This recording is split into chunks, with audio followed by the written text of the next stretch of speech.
इस वीडियो में हम जानेंगे एसेंशियल और ट्रेस एलिमेंट्स के बारे में।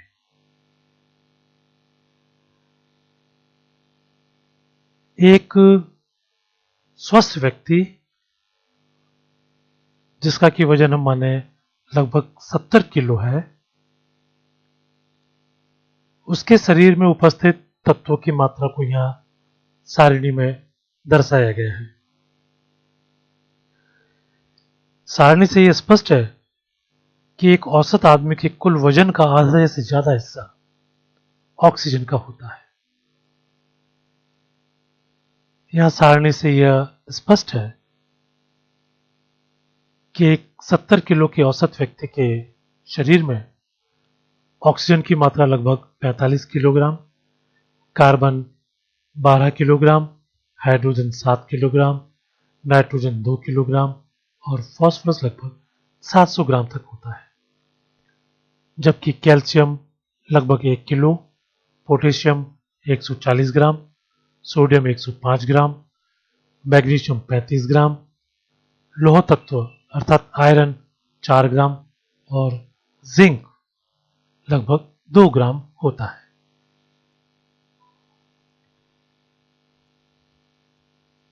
मोलिब्डेनम को छोड़कर सभी एसेंशियल एलिमेंट्स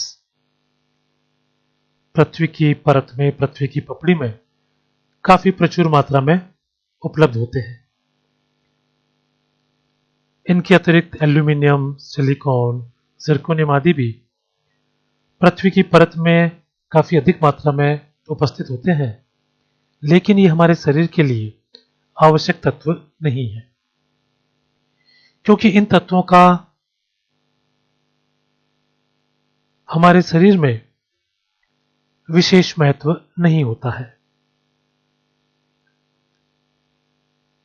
ये सभी तत्व जैविक पीएच मानों पर अघुलनशील ऑक्साइड का निर्माण करते हैं और जैविक अभिकर्मों के साथ स्थिर संकुलों का निर्माण नहीं कर पाते। कोई भी तत्व या यूं कहीं कोई भी सामान्य तत्व एक विशेष स्तर तक विषाक्त नहीं होता है। हां, यह जरूर है कि उनकी सांद्रता शरीर में किसी एक स्तर से अधिक होने पर वे हमारे शरीर के लिए हानिकारक हो सकते हैं। विषैले तत्व, जो कि पर्यावरणीय प्रदूषण का एक कारण भी है, पृथ्वी की सतह पर अधिक मात्रा में नहीं पाए जाते हैं। ये तत्व आर्सेनिक, लेड, कैडमियम, मरकरी आदि हैं। इनकी मात्रा आपके स्क्रीन में नीचे दर्शाई गई है।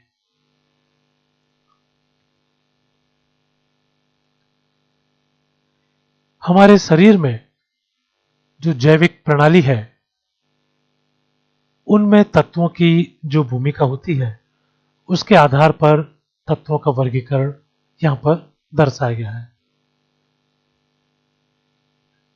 जैविक प्रणाली में तत्वों की भूमिका के अनुसार तत्वों को 4 भागों में बांटा जा सकता है: essential elements, trace elements, non essential elements और टॉक्सिक एलिमेंट्स। एसेंशियल एलिमेंट्स वे तत्व हैं जो कि जैविक प्रक्रियाओं के लिए अत्यंत आवश्यक या आवश्यक है, जैसे oxygen, carbon, hydrogen, nitrogen, phosphorus, sodium, potassium, magnesium, calcium, sulphur इत्यादि। ट्रेस एलिमेंट भी एसेंशियल एलिमेंट्स की तरह जैविक प्रक्रियाओं के लिए आवश्यक है, लेकिन ये बहुत ही कम मात्रा में आवश्यक होते हैं। इनकी बहुत छोटी मात्रा से ही जैविक प्रक्रियाएं सुचारू रूप से संपन्न हो सकती है। नॉन एसेंशियल एलिमेंट्स वे तत्व हैं जो कि जैविक प्रक्रियाओं के लिए आवश्यक नहीं है। यदि शरीर में इनकी अनुपस्थिति है तो इनका कार्य अन्य तत्व भी कर लेते हैं। टॉक्सिक एलिमेंट्स वो तत्व हैं जो कि सामान्य जैविक प्रणाली के कार्यों को बाधित करते हैं। Metal ions in the biological system. जैविक प्रणाली में धातु आयन। यहां हम यह देखेंगे कि धातु आयनों की अधिकता और कमी से क्या प्रभाव होता है। हमारे शरीर में धातु आयनों की सांद्रता की एक निश्चित सीमा होती है और यह धातु आयनों की सांद्रता तक की जो सीमा है यह जैविक अभिकर्मकों द्वारा नियंत्रित होती है। धातु आयनों की कमी या अधिकता विकारों का कारण बनती है जो बाद में विभिन्न प्रकार की बीमारियों को जन्म देती है। धातु आयनों की सांद्रता और हमारे शरीर में इसकी क्या सीमाएं हैं, इसे आगे चित्र में दर्शाया गया है। आपके स्क्रीन पर जो चित्र दिखाई दे रहा है उसमें एक्स अक्ष पर धातु आयन की सांद्रता को लिया गया है और वाई अक्ष पर इसके प्रभाव को दर्शाया गया है। चित्र में आप देख पाएंगे कि ए से बी तक, जो कि लाल रंग के अल्फाबेट से प्रदर्शित किया गया है, ए से बी तक अगर धातु आयन की सांद्रता हमारे शरीर में है तो हमारा शरीर स्वस्थ शरीर की श्रेणी में आता है। जब धातु आयन की सांद्रता एक्स और ए के मध्य होती है तो कमी के लक्षण दिखाई देने लगते हैं और धातु आयन की सांद्रता एक्स से भी कम हो जाने पर यह मृत्यु का कारण बन सकती है। इसी प्रकार धातु आयन की सांद्रता बी से वाई तक होने पर धातु आयन की अधिकता के विषैले प्रभाव दिखने लगते हैं और इन आयनों की सांद्रता वाई से अधिक होने पर मृत्यु तक कारित हो सकती है। अब हम अलग अलग तत्वों की चर्चा करते हैं। सबसे पहले बात करते हैं कैल्शियम की। सभी प्रकार के जानवरों और मनुष्यों में कैल्शियम एक महत्वपूर्ण तत्व होता है। एक स्वस्थ वयस्क मानव में लगभग 1 किलोग्राम तक कैल्शियम होता है। इस कैल्शियम की लगभग 90% मात्रा हड्डियों और दांतों में पाई जाती है। काफी कम मात्रा में या यूं कहें अल्प मात्रा में कैल्शियम आंशिक रूप से आयनीकृत या प्रोटीन बॉन्ड्स के रूप में कोशिकीय द्रव्य में भी उपस्थित होता है। कैल्शियम का प्राथमिक आहार स्रोत दूध है। दूध में इसकी मात्रा लगभग 65 से 76% तक होती है। मांस, मछली और अंडों में कैल्शियम कम मात्रा में पाया जाता है, जबकि सूखे मेवे, फल, बीन्स आदि में और भी कम मात्रा में कैल्शियम उपस्थित होता है।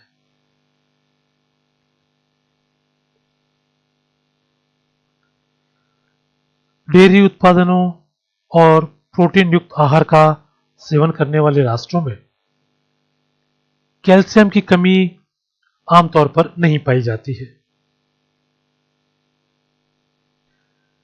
कोई भी सामान्य व्यक्ति आंतों के अवशोषण और गुर्दे के कारण कैल्शियम की मात्रा को आसानी से नियंत्रित कर सकता है। कैल्शियम जिस प्रकार से पृथ्वी पर पाया जाता है और जो इसकी जैव उपलब्धता है, इस कारण कैल्शियम से संबंधित बीमारियां या यूं कहें स्वास्थ्य समस्याएं अपेक्षाकृत कम होती हैं। जब शरीर में कैल्शियम की मात्रा अधिक हो जाती है तो यह अतिरिक्त कैल्शियम रक्त में आ जाता है, क्योंकि कोशिकाएं इस कैल्शियम को स्वीकार नहीं करती और उसे बाहर कर कर रक्त में भेज देती हैं। और जब रक्त में ये आ जाता है तो इसके लवण घुलनशील भी नहीं होते हैं। इसी कारण कैल्शियम की अधिकता से पथरी बनना, धमनियों का सख्त होना, आंखों में मोतियाबिंद अर्थात कैटरेक्ट हो जाना आम बात है। अब बात करते हैं मैग्नीशियम की। मैग्नीशियम तत्व भी पृथ्वी की परत में प्रचुर मात्रा में उपलब्ध होता है। मानव और पौधों दोनों के लिए ही मैग्नीशियम बहुत ही महत्वपूर्ण होता है। वास्तव में जो पौधों में मैग्नीशियम पोरफायरिन संकुल का मैग्नीशियम एक आवश्यक घटक है।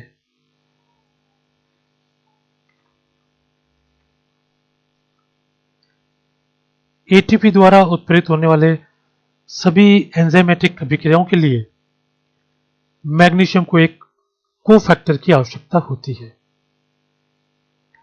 Oxidative phosphorylation, DNA transcription, RNA function, protein synthesis, cell membrane function, ये सारी क्रियाएं मैग्नीशियम की सांद्रता पर निर्भर करती हैं। एक औसत वयस्क मानव के शरीर में लगभग 35 ग्राम मैग्नीशियम होता है, जिसमें से लगभग 99% या तो इंट्रासेल्युलर है या फिर यह हड्डियों में मौजूद होता है। मैग्नीशियम की उच्च सांद्रता वाले आहार हैं सूखे मेवे, समुद्री खाद्य पदार्थ, फलियां, सब्जियां आदि। मांस में मैग्नीशियम की मध्यवर्ती मात्रा उपस्थित होती है। अब बात करते हैं पोटेशियम की। एक वयस्क मानव के शरीर में लगभग 140 ग्राम पोटेशियम होता है। शरीर में उपस्थित कुल पोटेशियम का लगभग 90% हिस्सा इंट्रासेल्युलर और एक्सचेंजेबल होता है। इंट्रासेल्युलर स्पेस में पोटेशियम आयन प्रमुख धन आयन होता है।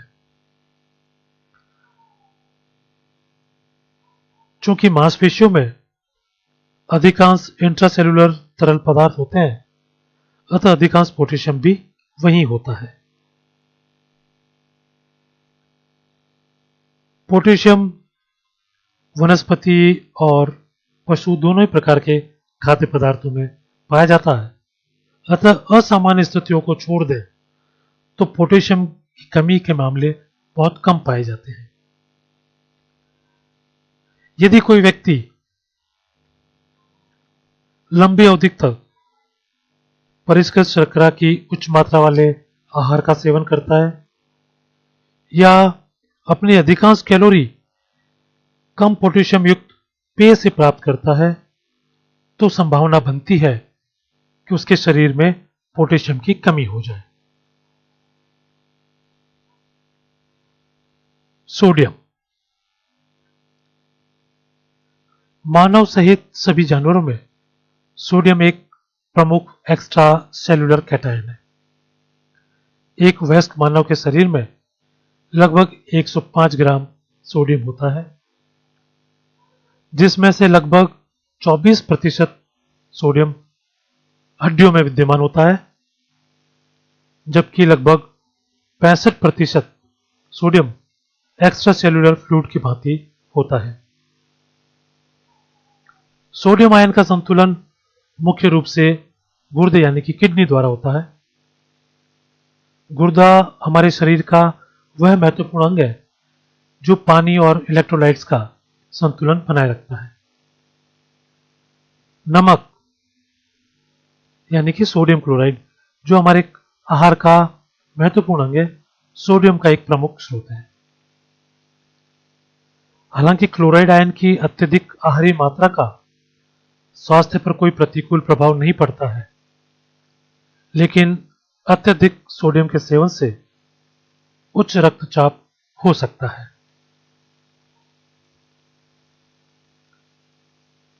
कोबाल्ट। हालांकि कोबाल्ट हमारे शरीर में काफी कम मात्रा में उपस्थित होता है, लेकिन फिर भी हमारे समुचित विकास के लिए एक आवश्यक तत्व है। एक वयस्क मानव के शरीर में यह लगभग 1 मिलीग्राम तक होता है। यह विटामिन B12 कोबालामीन का मुख्य घटक होता है। विटामिन B12 की संरचना यहाँ चित्र में दर्शाई गई है। आप देख पाएंगे कि विटामिन B12 की संरचना में कोबाल्ट केंद्रीय धातु आयन की तरह उपस्थित है। विटामिन B12 को केवल बैक्टीरिया द्वारा संश्लेषित किया जा सकता है। यह मांस जैसे पशु स्रोतों से मानव खाद्य श्रृंखला में प्रवेश करता है। कोबाल्ट की कमी केवल पूर्ण शाकाहारियों में ही होने की संभावना होती है,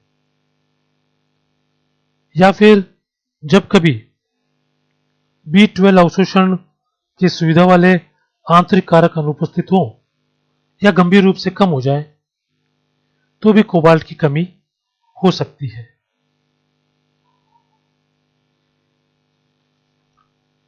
जिंक। एक वयस्क शरीर में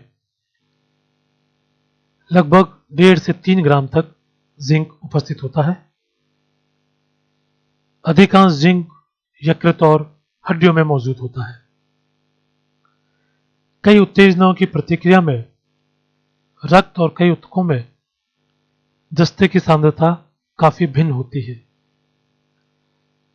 जस्ता कई जैविक कार्यों के लिए महत्वपूर्ण होता है।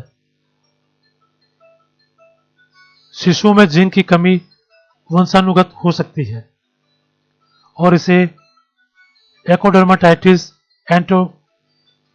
एंट्रोपैथिका के रूप में जाना जाता है। जिंक की कमी व्यक्ति के व्यवहार में असंतुलन, दस्त, बालों के झड़ने और गंभीर पेरिऑर्किड स्किन रेसेस से ज्ञात होती है। अन्य कमियों के साथ जिंक की कमी होने से बौनापन या यौन अपरिपक्वता हो सकती है।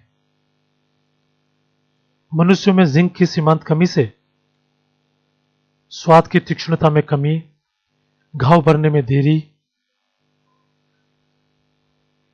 खराब या अविकसित भ्रूण या भ्रूण बर्बादी और टेरोटोनेसिस शामिल है। जिंक की सांद्रता पशु ऊतकों में अधिक तथा ताजे फल और सब्जियों में कम होती है। आज के इस वीडियो में हमने जाना एसेंशियल्स और ट्रेस एलिमेंट्स क्या है, शरीर में उनकी मात्रा किस प्रकार प्रभावित करती है और calcium, magnesium, potassium, sodium, cobalt और जिंक की कितनी मात्रा हमारे शरीर में उपस्थित होती है, इस बारे में भी हमने जाना। शेष तत्वों के बारे में हम अपने अगले वीडियो में जानेंगे।